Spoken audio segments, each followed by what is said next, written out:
What's up, guys? Orca's here, and we're back with the second part of Tales of the Empire. And if you can tell by the title, this this half kind of trailed off. I'm not gonna lie. I think it was okay, but I think it definitely took a step back from the Morgan Elsbeth stuff.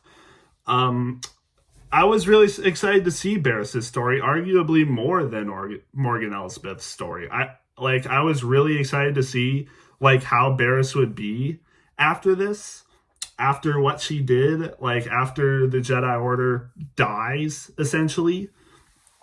And the first episode, I will say, I think it was definitely pretty good. I like the first episode. I wouldn't say it was amazing, but I liked the first episode. Like seeing Barriss getting trained by the Inquisitors, like getting more angry and angry as she progresses. Um, Again, and people are gonna have issue with this. Barriss saying Barriss wasn't evil enough. You know, despite what she did in season 5, I really don't think she was completely evil. Like, yes, her bombing the Jedi Temple, absolutely terrible. Her framing Ahsoka that whole time, absolutely terrible. But I really don't think, like, you can tell even in her speech in uh season 5 when she accuses the Jedi of being the violent ones and like starting responsible for this war. You can tell in her speech, and just her facial expressions as well. You can tell she's really not that evil. And, and again, she's conflicted. And I feel like there are people like this in real life who do terrible stuff like this and possibly even kill people. But I don't think that they're 100% evil. Like, yes, what they did is absolutely terribly wrong, and they should arguably be imprisoned for life. But I really don't think her attack on the Jedi Temple was from pure evil intentions. Kind of like what she said in her speech. Like, she really believed that the Jedi were evil, and what she did as a response was perfectly certified and, like, necessary. She wasn't doing it out of evil intentions. And again, innocent lives died. But yes. But again, I just don't think it was evil. So people who thought she was just like 100% evil after that, I would slightly disagree with that. I don't think she was like Palpatine levels of evil after she did that or during that. Like, I don't think she was Darth Maul levels of evil when she did that. Like, and I've thought that like every time I've watched that season, like, yeah, like, screw you, Barriss. Like, look what you did and how you framed Ahsoka, and now all this happened. But again, I really don't think it was be from pure evil intentions of her. That being said, I feel like her turn back to the Jedi ways could have been done a lot better, because what we see in the next episodes after, well, following the first and second episode. The first episode is more of her just training to be an Inquisitor, and by the end of it, she becomes an Inquisitor and all that. That's basically the entire first episode, is her training to become an Inquisitor, and she becomes an Inquisitor, has to kill one of her friends from the Jedi Order. But it wasn't, and that's why I kind of like that part. She wasn't the one that was being evil, that made her kill her friend. It was her friend that was more evil than her, and she had to kill him in order to, like, stop that. She could have let him kill her, but again, that wouldn't really make sense. So she ends up killing him to stop his evil wrath, and she just inadvertently becomes an Inquisitor because of that. So yeah, that's how she becomes an Inquisitor. I will say my favorite part actually comes in the next episode. So I would say the first episode in Barriss' story is probably the best. But the second episode, I think, has my favorite part. And that's when the fourth sister just goes absolutely ham on the entire village and literally kills everyone but a child.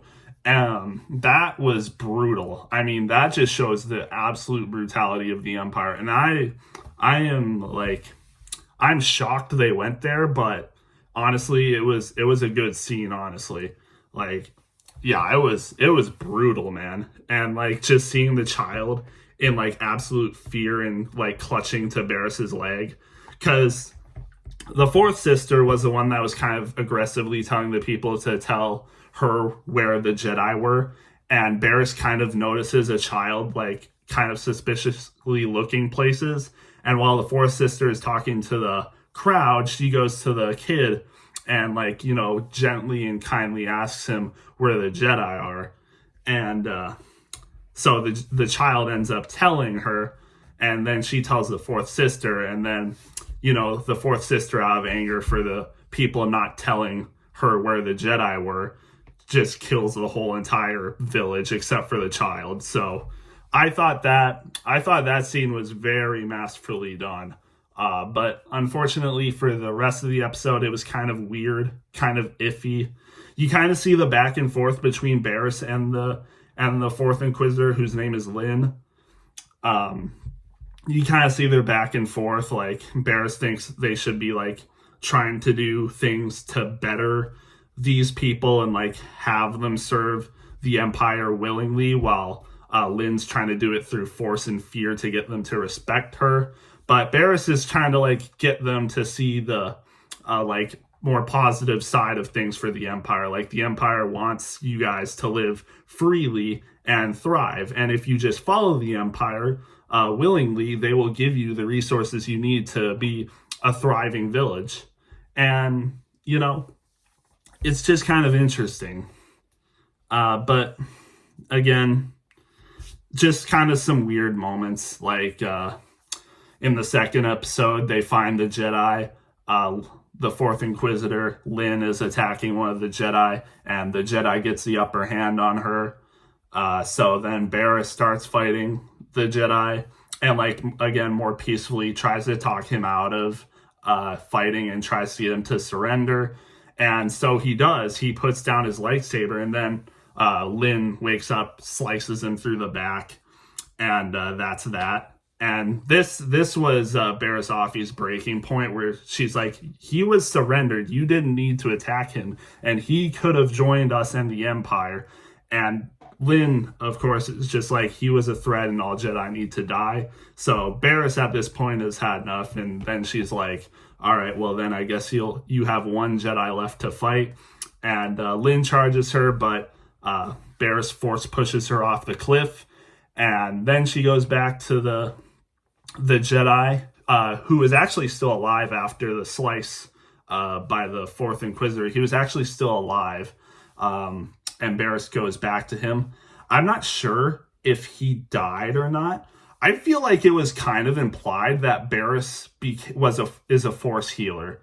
And this is actually in Expanded Universe. Barriss Offee was a Force healer. She was part of like a sect of Jedi who were practicing the arts of Force healing. And I feel like it was kind of implied that she was a Force healer, because it looked like she was saving that Jedi when she put her hand on him.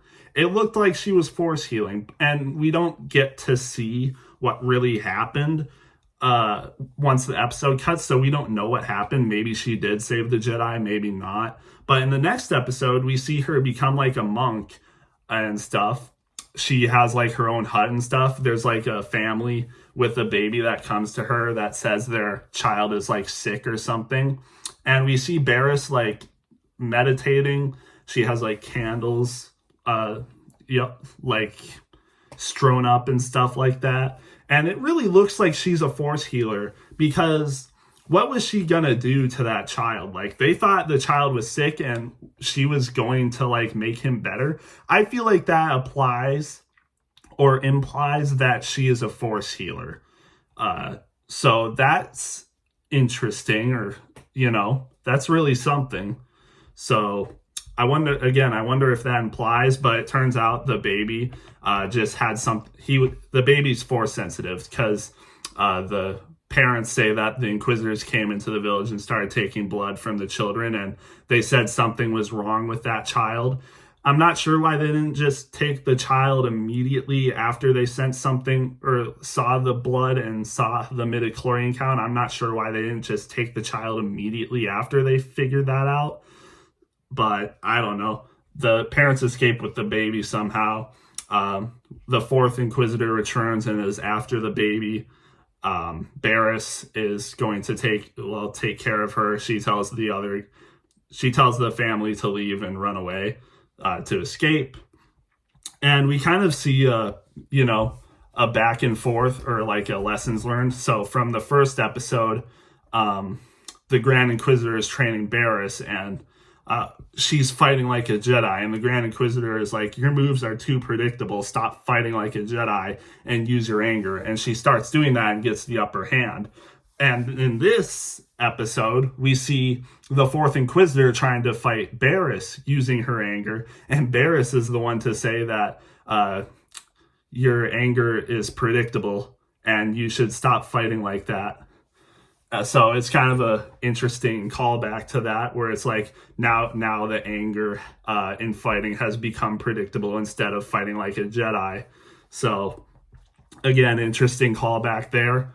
She lets the fourth Inquisitor go after a while to chase after the family, but there's something about the cave that the family enters through that makes it like very unpredictable. And Barriss like guarantees the fourth Inquisitor, Lynn, will get lost in there. And she does. The family gets away. Lynn gets lost in the cave. Barriss starts talking to her while she's lost. And, the fourth Inquisitor, with her rage and anger, is like, enough of this. She starts like swinging around violently with her lightsabers. Like, she's just angry about all this and like really mad. That the family got away, probably mad at Barriss, so she starts swinging. I didn't even think Barriss was in the cave. I thought it was just her mind just replaying what Barriss was saying to her, but no, apparently Barriss was in the cave with her, and she stabs her.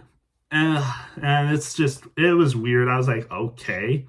She just stabs Barriss, and now she's almost dead now. That's weird. But I will say I do like some of it. Like Barriss at one point says, "I forgive you for what you've done," and honestly, that really stuck out to me, considering Barriss watched her murder an entire village, and like have to deal with her reasoning on like why the Jedi should die and like why other people should die, and like ruling with fear will lead others to respect you, and again doesn't really care about other people's lives and stuff like that. It was kind of interesting to see Barriss say, "I forgive you," and I want to help you.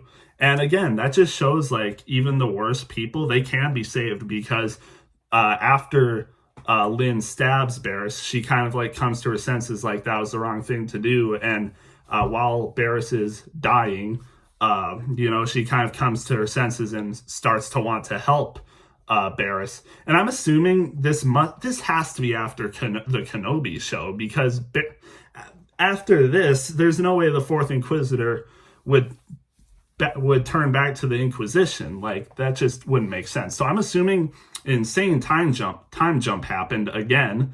Same with the Morgan Elsbeth stuff. An insane time jump must have happened. This must have been towards the end of the Empire era. Like, this must be close to the Battle of Yavin, because Barriss also looks pretty old. Like, she has like a lot of wrinkles on her skin. She definitely does not look young anymore. So I'm assuming she's been there for a while.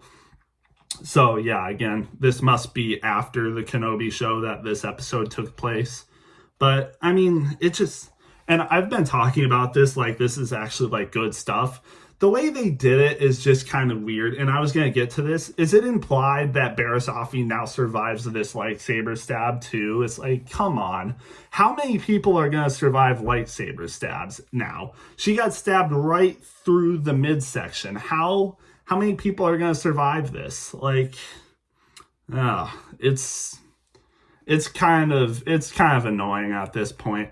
And it's so dumb too, because it ends on a cliffhanger. Like, we see the fourth Inquisitor Lynn carrying Barriss out of the cave, and it just cuts there. We don't know if Barriss is still alive. We don't know if she's dead. Like, it just cuts right there. It's like, okay, you could have shown us like what actually happens. Is Barriss dead? Is she gonna survive this? Like, man. And again, like I said, I've been talking about it like all this stuff was good. I feel like it was done really weirdly. Barriss's turn from, I talked about this in the beginning, but like how I never thought Barriss was like pure evil. But I didn't expect her, like the way she transitioned from becoming an Inquisitor, using her anger to like take it out on the Grand Inquisitor, and even her force choking her opponent in the arena to become an Inquisitor. Like, she used the force choke on the dude and literally killed him with the force choke. That's considered like a dark side technique, or dark side force technique. So it's like, she's kind of a little more evil here now. How does she all of a sudden just turn from being an Inquisitor, accepting the dark side, to becoming like a full-fledged Jedi monk now again? And it's, again, her turn from the dark side to the light side was just kind of weird. But I mean, I figured they would probably do this. I figured that Barriss would turn to the light side. And again, I just wish they could have done it better.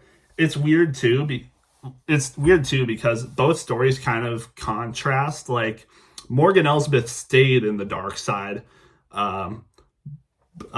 before like possibly being a good person. Like, in the first episode, you could kind of see her as kind of a good person, even when she's working with the Empire, you could kind of see her as like an all right person. Like, she's not pure evil.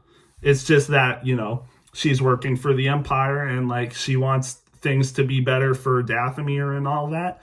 And all of a sudden, she's kind of just a little bit more evil, which is kind of weird. I would have liked to see her motivations like be more obvious on why she turned evil, how she's this heartless person that will just burn down entire villages and torture people now. It was kind of weird there. And it seems like that for this too. Like, they really didn't do the character shifts all that well. Like, Barriss goes from being slightly evil to now a full-fledged Jedi Master again. Morgan Elsbeth goes from being a kind of decent person to now just a pure evil warlord that takes over colonies and stuff. So it's like they did both didn't work, but I would say Morgan Elsbeth's worked a little better. Barriss's turn from kind of evil to pure good just was kind of weird. And the story, again, was kind of weird between her and the fourth sister. It was just really kind of weird. Like, it didn't work. And I was watching Theory's immediate reaction and breakdown. And yeah, you could tell he definitely wasn't happy with this at all either. I would say this was still all right. Like, I would probably give the Barriss story like probably a C+. I'd give it like a C+, which is definitely not good considering I give Morgan Elsbeth's story like an A- to even an A. So that's a pretty big drop off compared to two stories. Like, again, I thought Barriss's story I would like more than Morgan Elsbeth, because Barriss is like a Clone Wars character. We saw what she did. And again, I think there could have been a lot more good stuff. We could have had her dealing more with Vader. Like, Vader had to have known who she was, right? And what she did when she faced against him in a lightsaber battle and got his apprentice framed. I get he wouldn't really care about that much anymore since he's Darth Vader. He doesn't really care for Ahsoka anymore. But I feel like he would still have like a bias against her. And we don't really see that at all. Vader's just in there. Like, it's so weird because the Grand Inquisitor for the first episode, he's like, all right, it's time to meet your new master. Oh, look, it's Darth Vader. He's going to sit on this throne now, and the episode ends and we don't see him again. Vader was just purely in there for clickbait. Like, That's the only thing we saw of Vader. All he does is just walk past them, sit on his chair in a weird throne room for the Inquisitorius, and the people kneel to him, and that's it. Like, that's all we saw of Vader, nothing more. That's just weird. And honestly, there's a better story to be told for Barriss. Wouldn't it have been so much better the way Barriss turns to the light side is if Ahsoka is involved and Ahsoka forgives Barriss for what she did and, you know, consoles Barriss, and that's how Barriss turns back to the light side, is because she recognizes her old friend Ahsoka Tano, forgives her for the atrocities that Barriss committed against her and the Jedi Temple, and again almost ruined Ahsoka's life. Like, she had to leave everything behind. Well, it was her decision, but so much terrible stuff happened to Ahsoka because of Barriss. And wouldn't it have been nice to see Ahsoka forgive Barriss for what she did to her, and that's how Barriss turns back into the light? I get it. We've had a lot of Ahsoka content lately, and a lot of people would probably roll their eyes seeing Ahsoka again in another show and be like, oh, Dave Filoni loves Ahsoka. He can't not have her in any project. It's like, yeah, okay, that'd be true. But again, this would have been so much better of a story if Ahsoka was the one with Barriss and is the one to like redeem Barriss and turn her back to the light. But no, it's because of the fourth sister that Barriss turns back into the light. It's just weird. And again, I just don't think Barriss's story was done all that well. I think the first episode was definitely the better one. There were some moments in episode 2 that were good as well, but it still just felt kind of weird. And the third episode was just really weird. Like, I tried to get into it. Like, I was even talking myself through it. Like, oh, this is interesting where they're going for this. This is interesting. Is Barriss a force healer now? Like, oh, this is interesting. I tried to talk myself into it, and yeah, it just felt weird. I tried to, like, you know, when you try talking yourself into liking things. That's how it was. And it just didn't sit right. So, yeah, again, I just don't think Barriss's story was done all that well. Nothing near as good as Morgan Elsbeth's story, especially when you had Grievous in there and you had Thrawn, Pelion, Rook in there. You even had a lot of the Corvus stuff, which I loved the Mandalorian season 2 Ahsoka episode involving Corvus. I think all that connection stuff with Morgan Elsbeth in these 3 episodes was done really well. And I've seen a lot of people say it, Real Rejects who was reacting to it, and even Theory reacting to it. We should have got this story before the Ahsoka show. We should have got these Morgan Elsbeth episodes before the Ahsoka show, before Morgan Elsbeth kind of goes out like pretty bad. Like, Morgan Elsbeth in the Ahsoka show just seems weird. Like, this is how she's always been. I think it would have been better to see her backstory before the Ahsoka show. You can still have the Mandalorian season 2 episode before this stuff we got with her, but you should have had this story with the Morgan Elsbeth before the Ahsoka show. I think that would have worked a lot better. But that's a little bit of a, little nitpick. Like I said, like, they've done that so many times. Example, Dooku. Like, we've already seen Dooku go through his whole thing in Attack of the Clones and Revenge of the Sith, and even Clone Wars, where he's just like pure evil almost. And then we kind of see his backstory in Tales of the Jedi. It's kind of the same thing. So again, it's kind of a nitpick. But again, you can't really nitpick. You can't really nitpick the Barriss stuff. Like, there was a lot wrong with that. And I really did think these stories could contend with the Tales of the Jedi stories with Dooku and Ahsoka, and it almost did. Like, if Barriss's story was like a little bit better than Morgan Elsbeth's story, it would have contended with those. But Barriss's story just fell flat, and even towards the end, Morgan Elsbeth's story fell a little flat. But I still think that one was good. Like I said, I'd give it like an A or an A minus. But Barriss's story, like a C or a C plus. It just wasn't. It just didn't work, and it wasn't that great. So unfortunate misstep with these last episodes, the Barriss episodes of Tales of the Jedi. Just a little misstep. Again, I will say there were a good amount of things I liked about it, which is why I'm not giving it like a low C grade or even a D. So that's why it's still like a C plus, but it's like right there with Kenobi. Like that's basically how bad it was. It's like right there with Kenobi, where it's like a C or a C plus show. So a little unfortunate, little misstep.